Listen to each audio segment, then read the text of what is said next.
Like I said, I use real-world creatures a lot for reference. I don't know how like I said, I came to the wasp idea with this guy. Um, Fortunately, it was something we hadn't really used in Gears of War at the point it came to design this dude. There was a guy called the Corpser, which I designed, and he was kind of like a crab spider kind of thing. And oh, the Reaver is more like an octopus kind of guy. What's interesting about the Reaver and this guy, the Uber Reaver, is that they use a form of locomotion which really, I drew the kind of gas or tentacles coming, or not tentacles, fumes coming out of his abdomen. These guys use a form of locomotion which can't really be explained in the real world, which is unusual for Gears of War, because with Gears we really like to stay away from what we call, or what I call, space magic. There's something about I guess in the traditional sci-fi game, a lot of times they'll explain things away by, oh, it was done with a distortion ray, or, oh, he transported in here and we don't know how, or this thing's flying around but we don't know why. What kind of, propulsion system does it use, etc. With Gears, we really try to stay grounded in reality. And here I think I'll go back to the sketch real quick. I think I'm close, but that abdomen is driving me nuts. It's not working. So I start noodling on the head a little bit. It's just looking kind of weak. It doesn't have that heavyweight feel that the Locusts, everything Locust needs to be heavy and brutal and look like it weighs about 40 tons.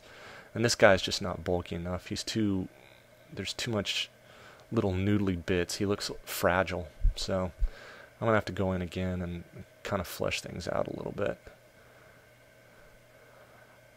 And this is case in point. I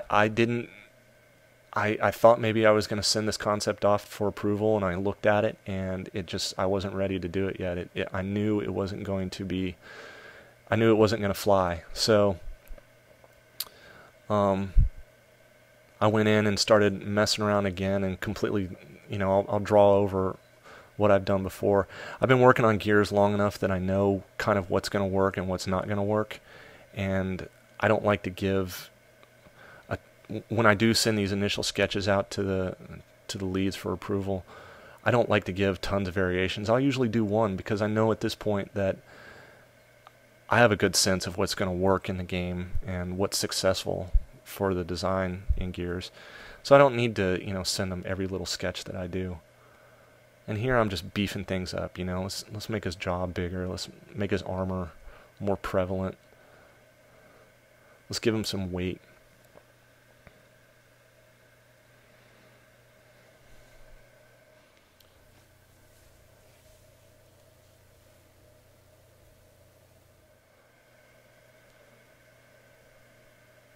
Spikes. Always got to have spikes. Chris loves spikes. Chris actually uses a term with me. It's one of our design terms. It's make it more badass. And I don't know if it's because I've been working with him for a while, or because we have the same definition of badass, or what, but when he says make it more badass, I automatically know what he's talking about. And that usually means more spikes and more teeth, more drooling.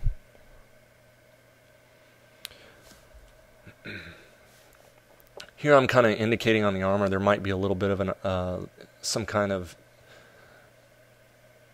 ocular, device that's built into the armor. I like to hide the eyes on all the creatures because it gives them that sense that they've been binded up. It takes away their personality as well when you remove eyeballs. So I usually cover the eyes in almost everything I do for the Locusts. In fact, on the Locusts themselves, I like to cover the eyes with armor. Not being able to see the eyes of something is really scary. Eyes and just mouth, it's terrifying.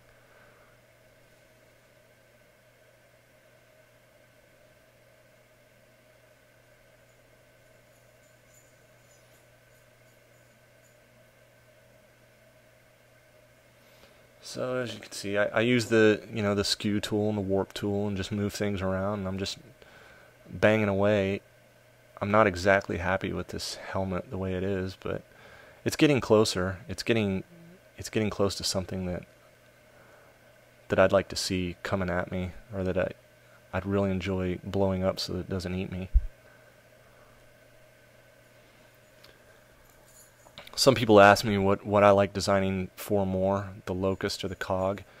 I think from a technical standpoint, I really enjoy designing for the cog because they are rooted in... I'm a big military history buff. I was really big into kind of Vietnam and German military design and all that kind of thing. So when it comes time to do cog stuff, I know that I can fall back on those ideas, you know, and all this mental reference I have for all that stuff. And the cog is actually really easy for me to get into because it is all based on technology that's being used. And the thing about the cog stuff is every design I do for cog, I design it so that you know what it is. You know, that's when you look at a World War I or World War II machine gun, you look at it and you know exactly what it's made for. You know if it's a heavy machine gun, you know what end it shoots from, you know how it cocks and reloads, because all those parts are over constructed and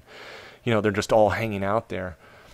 Future like super sci-fi stuff usually tries to smooth things out and make it less recognizable. Oh, this is futuristic, you can't tell which end is up.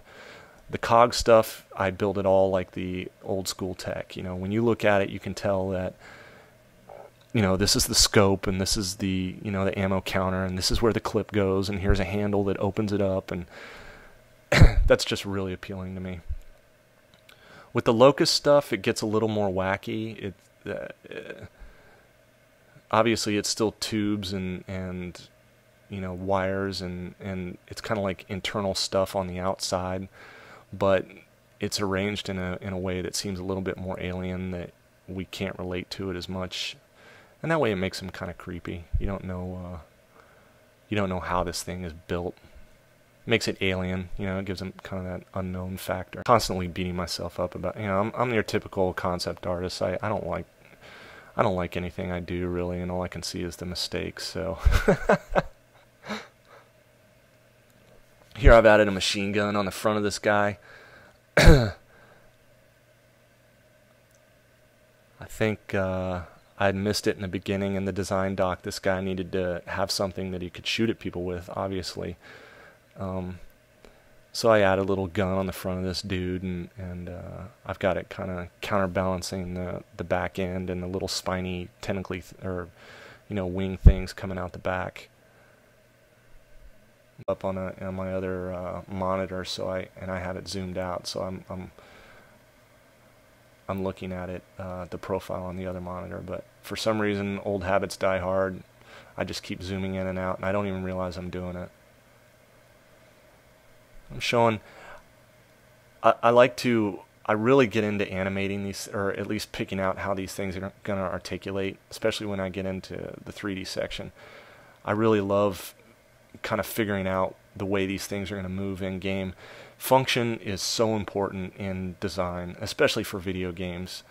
You can draw the coolest thing in the world, but if it just sits there on the ground and especially if it's a boss monster, if it just sits there on the ground like a lump, it's not going to be any fun. So designing around the way these things articulate is very important. Here I'm adding some little zebra stripes.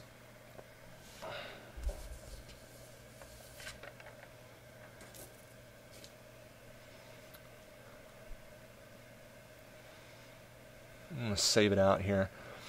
And actually, at this point, I did fire it out to my art director. And there's the original Reaver, the model that Kevin Lanning did. So I tacked that on there so that I know I can show the counterbalance. Or I'm sorry, I can contrast the two. So I can tell just looking at the model that Kevin did that the Reaver I have now doesn't look like it's bigger. The Uber Reaver is supposed to be at least double, if not triple in size. And when I put up the model, the render of the model that Kevin did, my Reaver, scale-wise, doesn't look like it's bigger than the original one. Simply because of the different elements I have on there. They're not the right size, so go in and scale some stuff around here.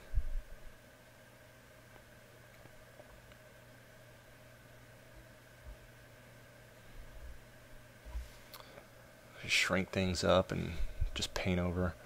I'm not really getting any, I don't get fancy at all with all the layers and adjustment layers and filters and fancy brushes and stuff at this point. Again, that's just a hindrance time-wise for me. So just trying to keep it as simple as I can and not get lost.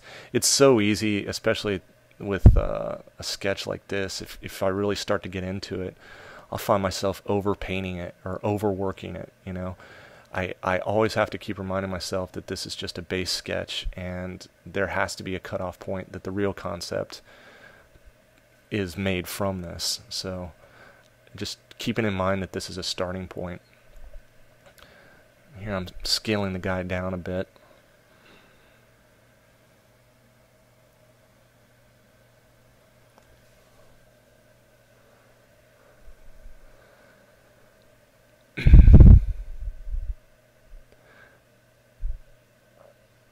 And at this point, it was brought up that the machine gun on the front was cool looking, but wouldn't it be cooler if it was a turret that moved? So I'm going in it right now, and I'm gonna detach this massive thing he's sitting on, and indicate that it can swivel a little bit.